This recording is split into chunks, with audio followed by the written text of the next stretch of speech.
Olá, bora gravar o nosso vídeo 34 sobre a Harriet Martineau, nesse livro aqui, ó, Como Observar Morais e Costumes.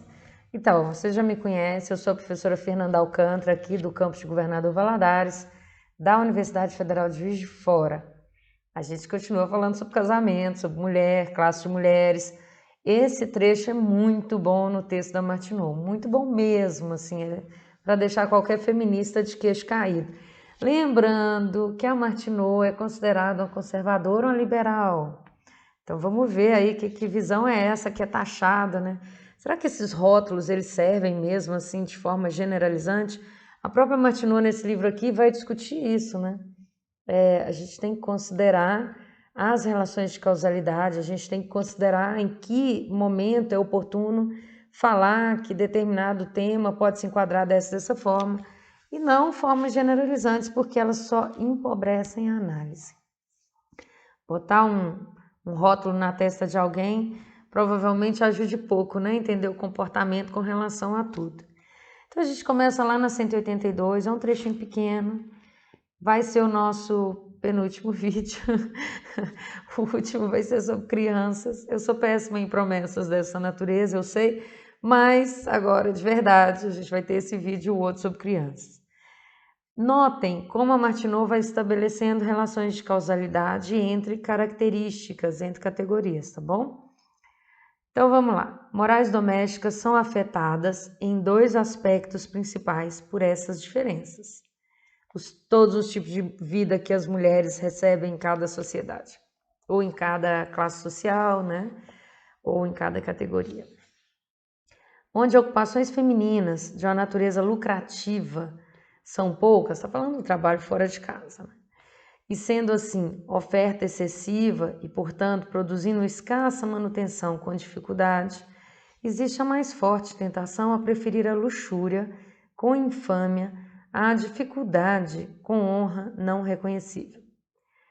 Daí surgem muitas das corrupções das cidades, menos nos Estados Unidos do que na Europa, da prevalência do casamento, mas enorme na extensão em qualquer lugar. Onde o vício é feito para parecer o interesse da ampla classe de mulheres, o observador pode estar bastante certo de que as morais domésticas serão encontradas impuras. Olha que a Martineau está falando o tempo todo, que como a gente trata as mulheres, leva elas a ter uma condição de vida. Não é escolha das mulheres não, percebem? É uma questão estrutural, institucional, elas são levadas a uma determinada condição. Se ele pode encontrar-se, ele é o observador, com qualquer sociedade onde os objetos da vida são tão variados e tão livremente abertos para mulheres quanto para homens, lá ele pode estar certo de encontrar a maior quantidade de pureza doméstica e paz, pois se as mulheres não estavam desamparadas, homens as encontrariam bem menos fácil a serem viciadas. Bom, aqui a gente tem uma discussão. A Martineau tem a tese de quanto mais livres as mulheres, de quanto mais oportunidades elas tiverem, melhor vai ser para o ambiente familiar. Ela está falando que melhor vai ser para o casamento, melhor vai ser para os filhos, melhor vai ser para os maridos, né? Uma tese que, como eu disse, também fazia parte do rol de oportunidades que a Flora Tristan vai dissecar, vai falar sobre as mulheres, né? E na tentativa de convencer, no caso da Flora Tristan, os operários a serem camaradas com as operárias. O outro caminho, no qual morais domésticas são afetadas pelo escopo em que é permitido aos poderes da mulher, é através das visões de casamento que são induzidas. Então, voltando, morais domésticas são afetadas por dois aspectos. Ela falou o primeiro, que são as ocupações femininas. Agora ela está falando o segundo, que são as visões de casamento. E notem, ela está falando de poderes de mulher, poderes da mulher. Então, são mulheres que hoje a gente chama de empoderadas. Eu não gosto desse termo, eu acho que não é legal, mas não estou criticando aqui quem usa, tá? Porque empoderar alguém significa que isso vem de fora na minha cabeça, né? Mas eu não estudo isso e não quero criar aqui uma discussão à toa por uma opinião sem fundamento, né, que eu estou fazendo aqui, uma opinião sobre a minha percepção enquanto mulher da palavra empoderar ou de qualquer outros meios, como se a gente levasse o poder para alguém. Não. A Martineau está dizendo que os poderes de mulheres resultam das condições materiais de existência, né, das suas oportunidades. Então, bora lá. Visões de casamento. Quais seriam essas? O casamento está degradado por ser considerado o único objeto mundano na vida, esse sobre o qual a manutenção, a consequência e o poder dependem. Onde o marido se casa por conexão, fortuna ou um herdeiro para seu estado, e a mulher para um estabelecimento, por consequência ou influência. Não existe fundação para as mais altas morais domésticas e a paz duradoura. E num país onde o casamento é feito o único objetivo de todas as mulheres, não existe segurança contra a influência de alguns desses motivos, mesmo nos mais simples e puros casos de ligação. A sordidez está infundida desde os primeiros anos. A mancha está na mente antes da ligação começar, antes que os objetos se encontrem. E os efeitos negativos sobre o estado de casamento são incalculáveis. Bom, vamos falar da nossa conservadora, tem mais texto. Eu vou tomar uma água enquanto isso. Mas olha só, gente, não tem nada desse negócio de família tradicional, é maravilhosa, é ótima, é perfeita, conservadora onde, né? Ela está sendo ultra progressista aqui, ela está dizendo, tá, então o ambiente familiar, o núcleo familiar precisa ser feito, constituído pela vontade de ambos. Não pode haver despotismo, não pode haver desigualdade entre homem e mulher. Isso é bom para o marido, isso é bom para a esposa, isso é bom para os filhos, isso é bom para todo o resto da família também. Paz doméstica, ela usa o termo paz doméstica. Ela não está desqualificando as reclamações das mulheres, ela está dizendo que elas são fundadas. E são fundadas e necessárias e todo mundo perde quando as mulheres são submetidas ou tentam se submeter às mulheres. Todas as visões hoje dessa ideia de família tradicional brasileira, nenhuma delas encontra um guarita aqui. Nenhuma, porque todas elas estão calcadas na ideia despótica de que a mulher serve a casa, a mulher serve o marido. A Martineau está dizendo que a mulher tem um papel assim como o homem tem um papel e que essa distribuição de tarefas é um acordo que deve existir entre ambos, não como uma ideia de autoridade ou como uma ideia de diferença de poderes. A mulher tem que ter poder. Se vocês preferirem, a mulher tem que ser empoderada, né? Mas ela tem que ter oportunidade de exercer os seus poderes. Eu estou empolgada porque esse tema é bom, né? Vamos continuar então? Olha minha cara de felicidade para falar de uma perspectiva tão progressista sobre casamento, né? Se todos os casamentos fossem assim, a vida seria uma beleza. A vida social e a vida das pessoas. A Marianne Weber, bastante tempo depois, vai trazer essa discussão também. A Marianne Weber é sensacional. Recomendo a leitura. Tudo isso, o sentimento da sociedade com relação à mulher e ao casamento, a condição social da mulher e a consequente tendência e objetivo de sua educação. Então, 3 elementos, vou repetir. Sentimento da sociedade com relação à mulher e ao casamento, a condição social da mulher e a consequente tendência e objetivo da sua educação. Não é só da educação não, galera. Tem que saber para onde é essa educação. Falei aqui da palhaçada que é a escola de princesas, né? E também o objetivo dessa educação. Ensinar a pôr a mesa, ensinar a ser educada, ensinar... Não, essas mulheres estão aprendendo física, essas mulheres estão se exercitando fisicamente, elas estão aprendendo biologia, ou não, elas estão aprendendo a ser submissas. Aí Martineau continua. O viajante deve cuidadosamente observar. Cada sociedade civilizada reivindica para si mesma a superioridade no tratamento da mulher. E ela fala, papo furado, isso. Vou falar quais são os tipos de sociedade aí que estão dizendo que tratam bem a mulher. Assim como ela vai falar também das sociedades que dizem que tratam bem os negros.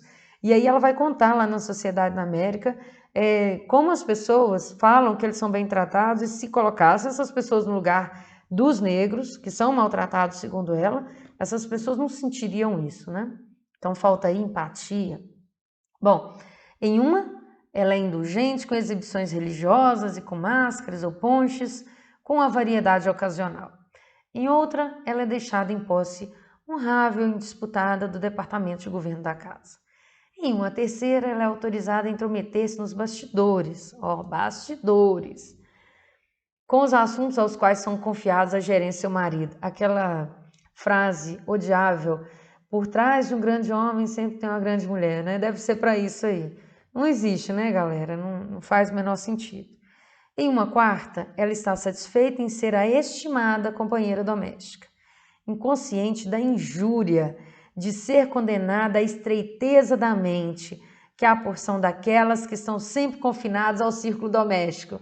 Bora repetir? Isso é um mantra para a gente botar na cabeça. Em uma quarta, ela está satisfeita em ser a estimada companheira doméstica, inconsciente da injúria de ser condenada à estreiteza da mente, de que é a porção daquelas que estão sempre confinadas ao círculo doméstico. Esquece isso não, mulherada. Em uma quinta, ela está lisonjeada por ser guardada e indulgente, como um ser requerendo incessante fomento e muito fraca para tomar cuidado de si mesma.